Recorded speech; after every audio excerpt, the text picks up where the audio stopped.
Hello, my name's Stephen Shaw, and this is my testimony.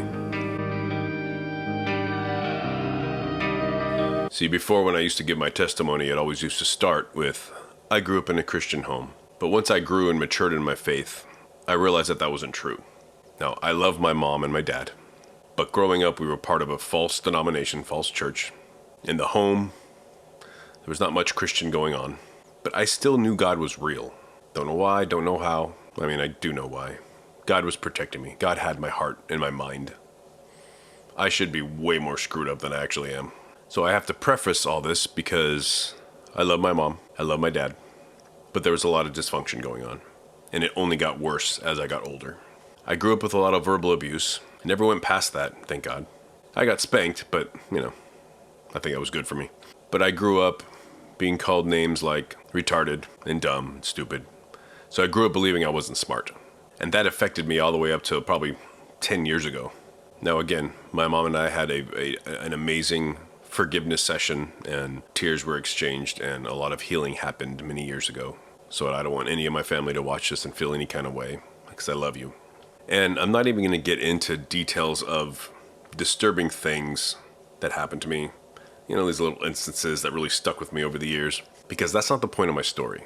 The point of my story is how God can transform a heart and a mind. The power that only He possesses that can turn a knucklehead like me into something different. So my mom got pregnant with me when she was 14. Now that says a lot because it was done on purpose. She wanted a baby. My dad was 17. And so there's obviously lots going on there. And I actually just talked to my mom and asked her if she would do a podcast with me. I want to start a podcast, and she's going to be my first guest. And I want to dive into it. I'm going to ask a lot of details, and I want to get real raw because I want to know her story. There's something there. Same with my dad. I want to do that with my dad too, and my sister actually. Start with the whole little family podcast action. So I grew up struggling in school. Mom and dad's arguing and fighting got worse and worse. Turns out I didn't ever know or wasn't aware of it. Again, I think God protecting my heart and mind. The ambulance show up to our house one day when I'm in junior high, and my mom gets wheeled out on a stretcher. Turns out she overdosed on pills. I don't know if that was on purpose or not. That's something I'm going to ask her. But at that point, I was like, oh, something else is going on here. But at this point, I had already started my musical journey. I started playing guitar when I was about 10 years old. And God really used that as an instrument, pun intended, to block out the chaos. Because as my dad would come home every day and they would shut their bedroom door and just argue for hours and hours, I just buried myself in metal mostly. Thank God for heavy metal music. And I really do feel like that protected me. I had a group of friends, I had a band. And so time progressed in that realm for a very long time. Me doing terrible in school, me getting very proficient at cheating. That's how I was able to make it past any grade. But music really became my escape. I was playing shows, like fast forward to high school, playing shows every weekend practically. And at this point, mom and dad get divorced. And I saw it as a good thing because my mom had her issues that she had to deal with. And my dad and I's relationship was always good. And so fast forward high school years, I asked my dad to be our bass player because, hey, we couldn't find one. And again, we had fun together, and he loved rock and roll too. So we rocked out together. It was a very fun time in life, actually. So coming up on the end of senior year, again, cheating my way through school, playing gigs in bars pretty much every weekend, just wanting to get out of school to start real life. I was 100% sure that rock stardom was my future. I would have bet both my arms and eyeballs that I would have been a rock star out of high school. Thank God that didn't happen. We moved to Vegas. Vegas had a better rock metal scene than Orange County did. And so me, my drummer, our friend, my dad, my sister, we all moved to Vegas. Say, let's go. We get out there, play a few shows, but very quickly this all dismantles fast. Band's over. My dad goes back to his working life. I mean, he was always working, but just back to regular life for him. And he was dealing with his own stuff at the time. Friend moves, drummer moves. Now it's just me, my dad, and my sister. So music's over. The rock star dream is dying. And that's throwing me for a loop. And so, you know what? I'm not a rock star, but I'm going to live like one. So, sex, drugs, and rock and roll. First, it just started with drinking and going out and staying out and trying to maintain work whilst, doing that lifestyle. In and out of relationships, in and out of bed with strangers. And then I get introduced to meth. And boy, that was pretty much the missing component. Because then you can party all night and still go to work the next day. Maybe not feeling the best after the first 10 hours, but still functional. Until it became not functional. And so again, I'm not glorifying any of this stuff. I don't want to dive into any of that, the darkness that came along with that. But I meet a girl, I get engaged, we decide to move out of Vegas and move up to Washington. So I move up to Washington, that relationship fails.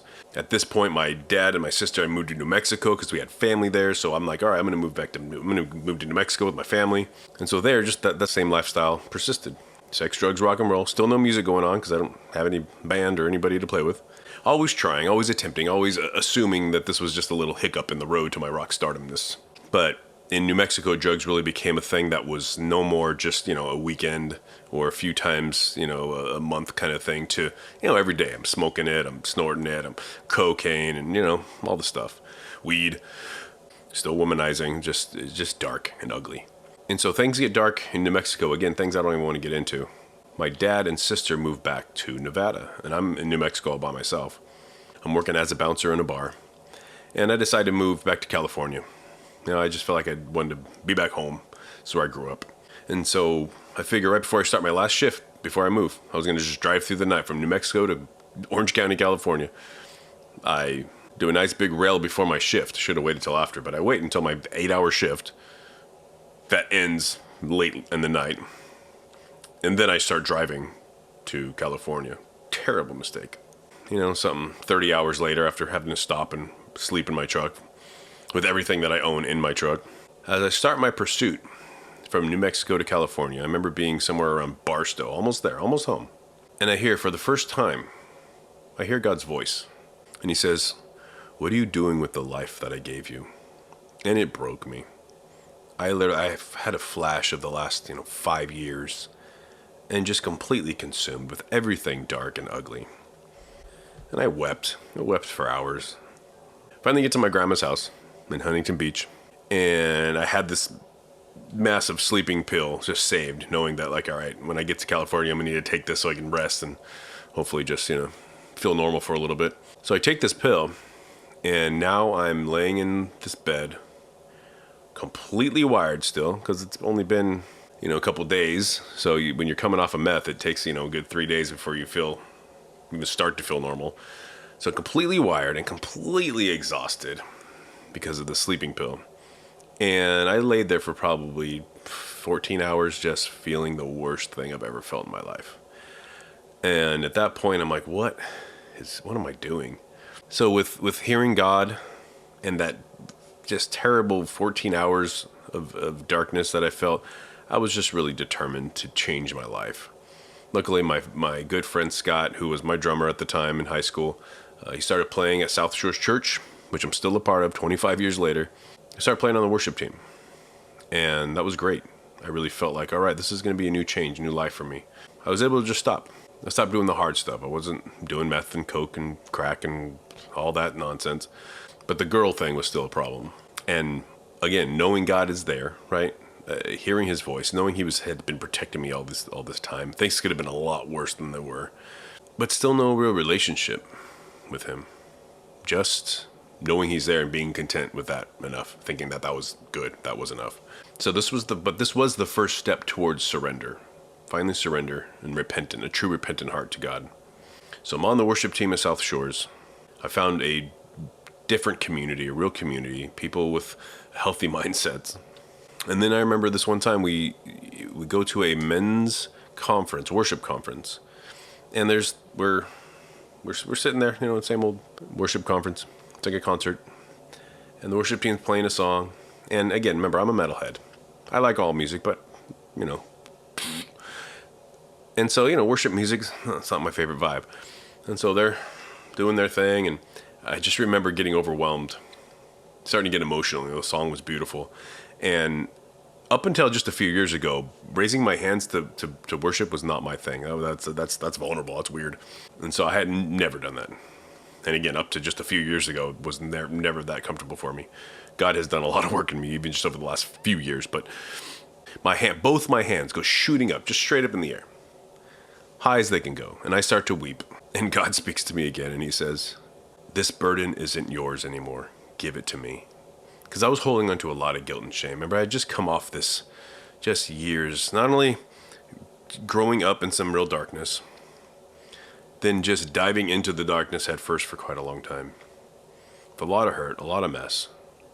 Carrying this burden of guilt and shame. And him just saying, give it to me, it's not yours. Man, that was real. That was serious. And that was life-changing at that point.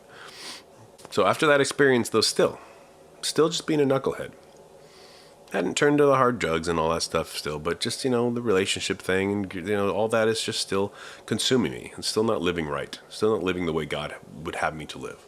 And after a few breakups and some awkward moments, I finally just be like, you know what? I gotta stop. I'm just gonna stop. I'm done with girls for right now. I gotta focus on life and progressing in life. And at this point, remember, I cheated my way through high school. I had no desire for any college or any extra school, and get me out of that nonsense. My brain does not work that way. And again, still believing I'm not smart with my upbringing. So just I have a wall up.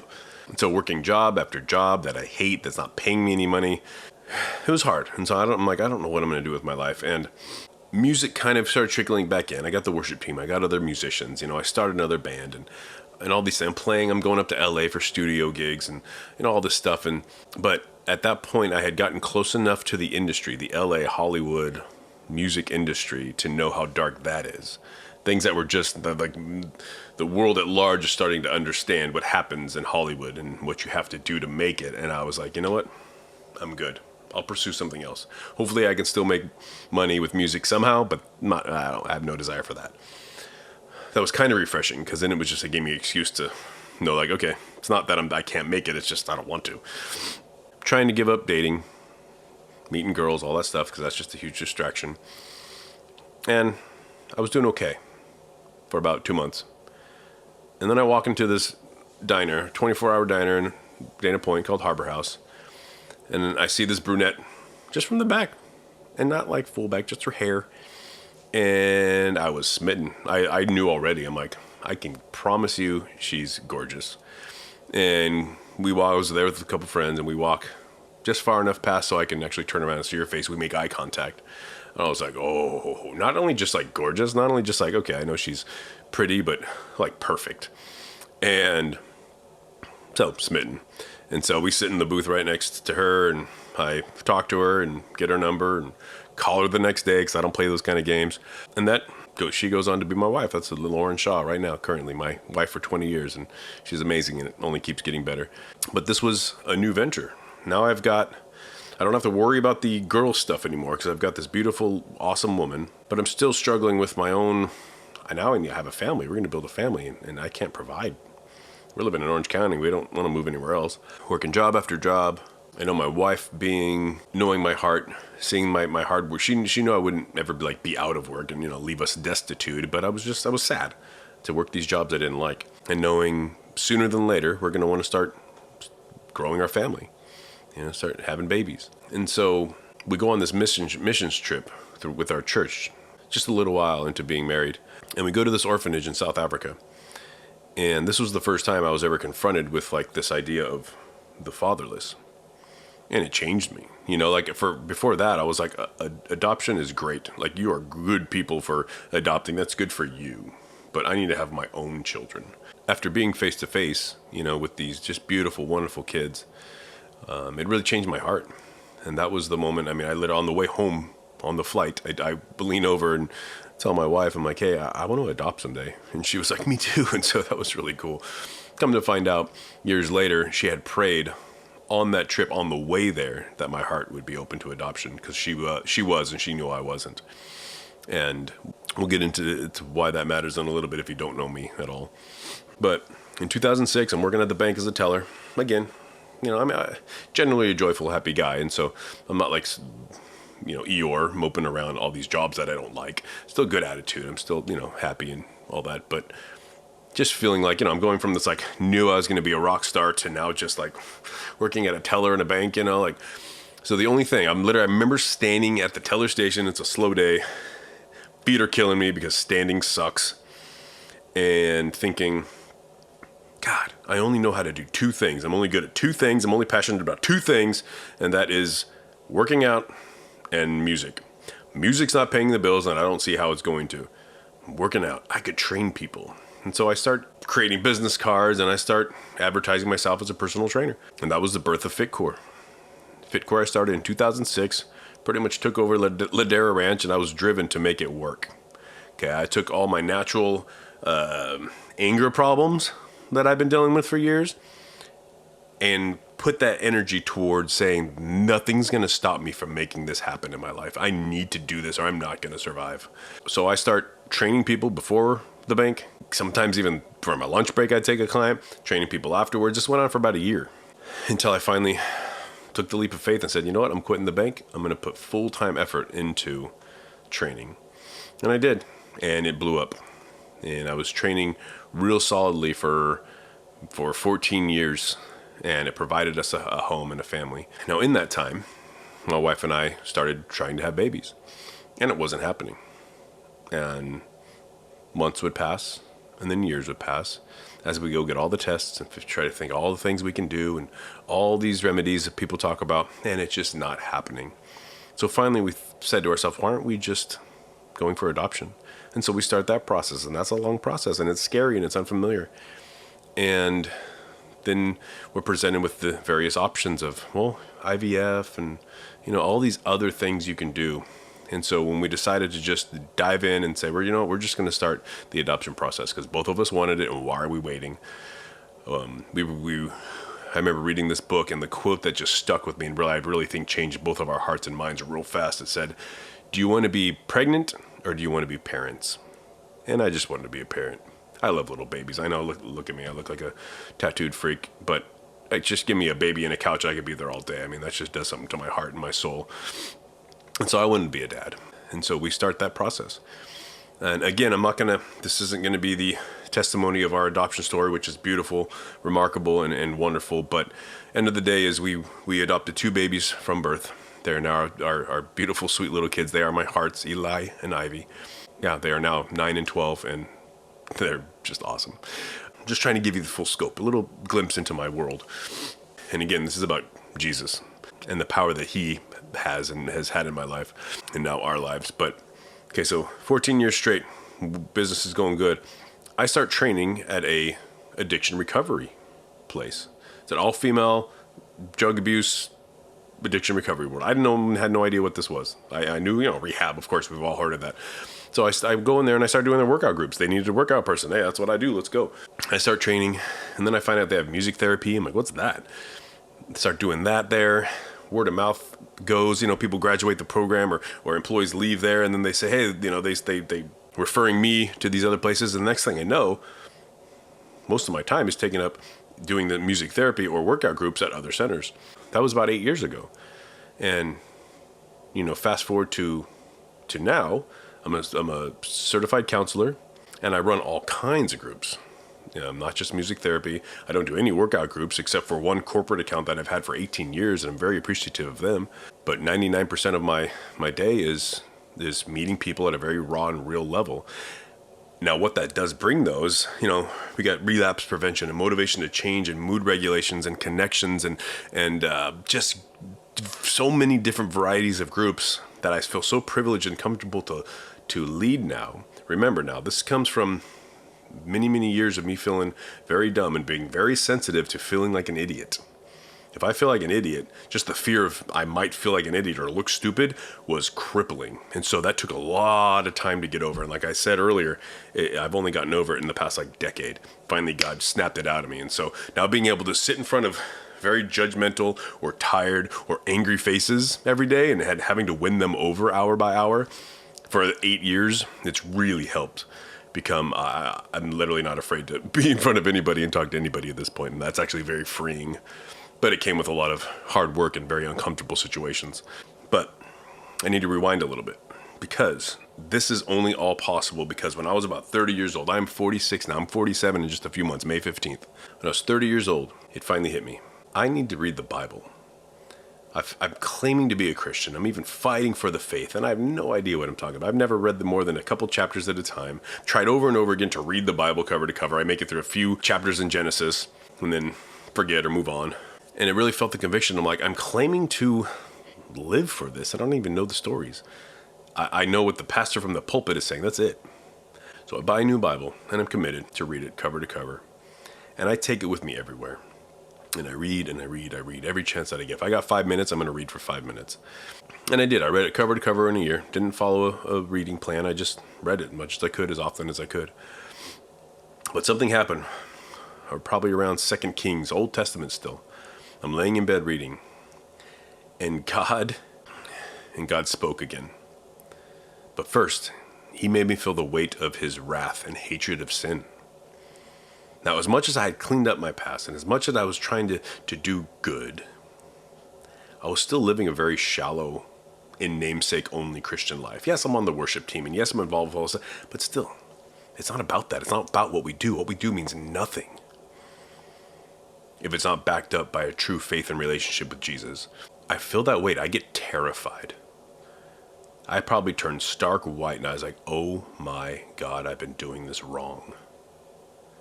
Literally, God, supernaturally, took the idea of Christ out of my mind. There was no Jesus for a minute, and I was just under the weight of my own sin. And then God spoke again, and he said, don't forget my son.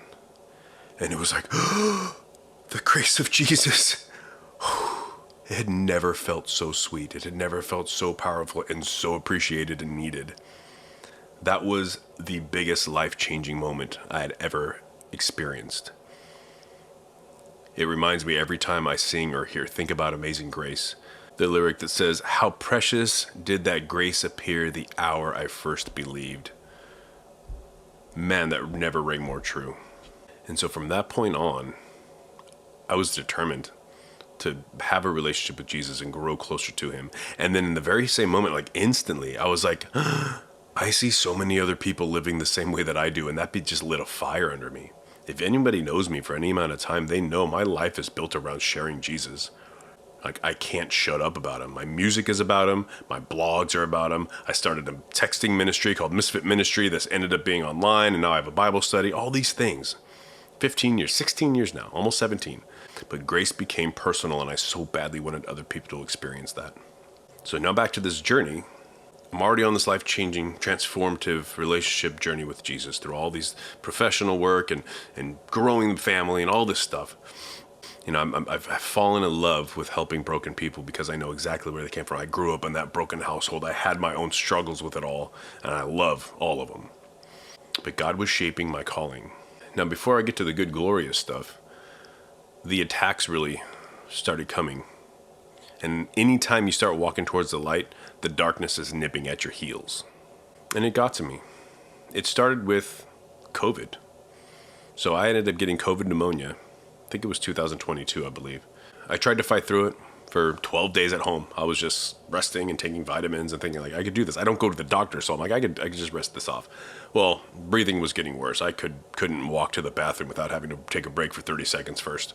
And so finally on a Friday, I go in, I'm like, I know, let's go to the emergency, and it's just maybe they can pump me through steroids or give me an inhaler or something.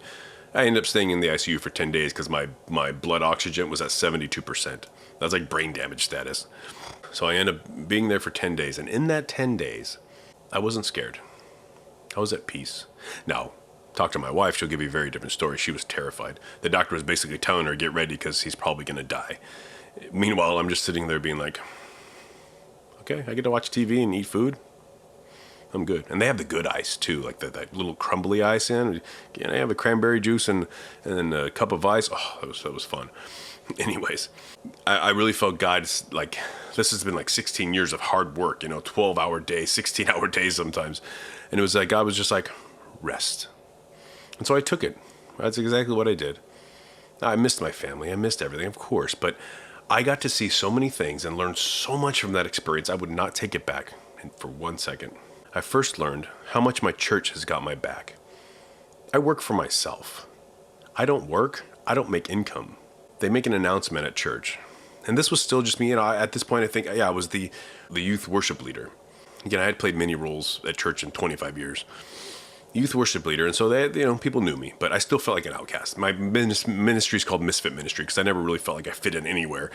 But our friends start a GoFundMe page and the church starts donating. and the number skyrockets. And so that's what really helped me to just be at peace and just be able to rest. And God, that was such an amazing, like, God-centered and the way God wanted the church to be, of coming alongside people who are hurting to help us. And our church is so good at that. But that was the first glimpse I really got to experience it firsthand, and I'm so thankful for it. Just our church loves people. So being able to have that cushion and being like, okay, good, I can just rest without stressing. But all that was very humbling.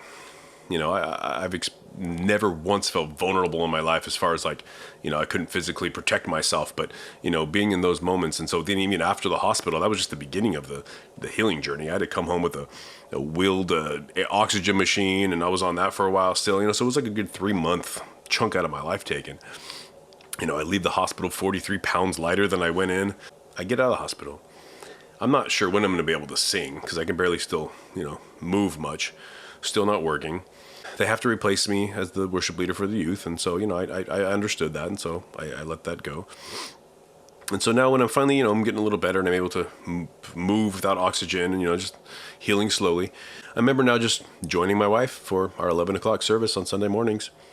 She's up on the stage singing with the band. I'm just sitting there, first time in 16 years at that point of not having something to do on Sunday mornings. And it really felt like God just telling me to wait. Just keep resting. Just wait. And I did for a little while. Then I get this opportunity to lead at another church thinking like I need to do something. I felt like I had to prove something to myself. Like I can still do this. Like this didn't wreck me. And so I started leading at this other church and potential that it might we were going to move up there. It was in Cerritos. And so we're going to change our whole life and church family and all this stuff. But after 6 months of that, it was just still like, this just doesn't feel right. And so I come back to my church and again, I'm just sitting there on Sunday mornings, not doing anything, just feeling kind of weird and lost. But then eventually start playing on the worship team and start leading with my wife. And that was super cool. But there was still a lot of growth to come. So still just plugging away. I'm leading these groups. I get my counselor certification. All these good things are happening. But at the very same time, I literally start to believe that I'm not saved. Financially, not doing well. And I feel like everything I'm doing I must just be out of God's will. Therefore, I don't think I'm actually a Christian. But I was so dedicated and knew that the truths of Jesus were real. I remember talking to God saying, you know what, God? I don't care if I'm not actually saved. I understand your ways are bigger than mine and you're always good no matter what. I'm going to dedicate my life to sharing and doing what I do still, even if I'm not saved. I don't care. That's fine. Ridiculous, I know. But that's just where weird, just attacks from the enemy. But at the very same time, I felt very worthless in a sense. Be like, well, what's the point of anything then? It was just a very dark, and I can't even explain it. But now coming out on the other side, and this is just a few years ago, coming out on the other side, it really was a growing test from God. Yes, attacks from the enemy, but what they meant for evil, God meant for good. I understand that more than I think most people do now. And really, all these emotional attacks started when I started the Bible study at my church. I've been doing it for May 1st will be 4 years. And the second that started, all the attacks started coming. It's not a coincidence. So when you start moving towards Christ, just be prepared for the attacks and lean on him, call on him, and don't be a knucklehead like me. So coming on the outside of this, I start to get tired of leading groups, trying to point people to the light without being able to talk about Christ. That's really hard. Here's all this positive affirmations without being able to mention Jesus. And I can't mention Jesus because all these places are secular, most of them anyways, because they're insurance based. And so you can't get religious and can't push, any kind of God on them. It's all higher power talk. And that gets really old really fast, especially when you know the truth. It had been weighing on my heart for 3 years. You need to start something, a recovery service or something. And so, man, I had went through the whole process of planning a church. I was thinking of starting an evening service at my church. But again, I'm just a knucklehead misfit. Who am I to start the South Shore's evening service? We had one years ago, and that was awesome. And so nothing was feeling right. And then finally, we had some recovery people come. We had this big group of recovery people. It was really specifically this one Sunday. About 14 of them were there, I think. And it was one of the best Sunday mornings I think our church has ever had. The Spirit was there and people were energized. And our church got to get a glimpse of this world of addiction and mental health. And at this point, people had, knew what I was doing, what I was working for. I was like the guy, the reference guy to call and then when their uncle and their brother and their people are struggling, where should I go? What should we do? And so God was laying out the framework. And so I decided, I'm like, you know what? We need to start a recovery service. And everybody's on board. And this is just a few months in the making, but it's like I finally now get to have a place to say, yes, we're all broken and enslaved to sin, and Christ is the answer. Nothing else. You can have all the higher powers you want, but eventually you need to repent and submit under the highest power, and that's Jesus alone. And so now we get to do that. It's called Rhythm of Recovery, and that's what I've been doing now through South Shores for the last 2 months. Started planning it in October of 2025, launched in 2026, the first week or second week of January. Teamed up with some awesome men that are heavily involved in this world too.